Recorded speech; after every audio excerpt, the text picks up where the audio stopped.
Najaf کی قدیم کنووں میں سے یہ کنواں، یہ جو مقام پچھلے زمانے میں آپ کو تصاویر دکھاتا ہوں، یہ مقام، یہ جو جگہ ہے، یہاں پہ پچھلے زمانے میں قافلے رکتے تھے، اس کنویں کی وجہ سے یہاں پہ وضو کرتے تھے اور پھر امام علی کی زیارت پہ جاتے تھے۔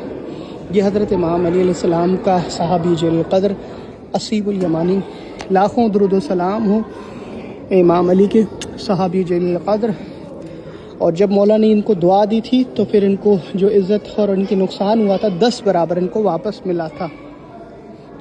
دعائے اسیب الیمانی نیٹ پہ عربی کی بورڈ پہ لکھیں گے تو وہ آ جائے گی۔ نجف کا نقشہ بھی آپ کو زیارت کر، سامنے امام علی علیہ السلام کے محراب جہاں امام علی عبادت کیا کرتے تھے، اور روضے کے سامنے ایک چھوٹا سا میوزیم بھی ہے۔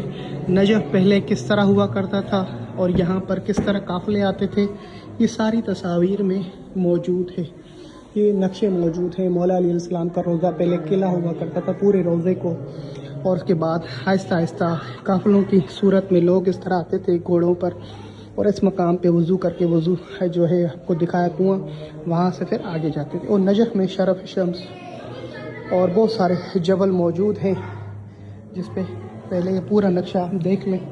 یہ سمندر جو حضرت نوح کے عذاب کا پانی، وہ مولا علی کا روضہ مبارک، ہود و صالح کی قبر، در نجف یہاں سے نکلتے ہیں جب باران رحمت کرتے تھے۔ پچھلے زمانے میں جو برتن یوز ہوا کرتے تھے یہ ان کے یہاں پر موجود ہیں۔ یہ چائے کی کوریاں وغیرہ، یہ سارے گنبز، پنچے اور گھوڑوں پہ سواری پہ جس پہ بیٹھتے ہیں وہ،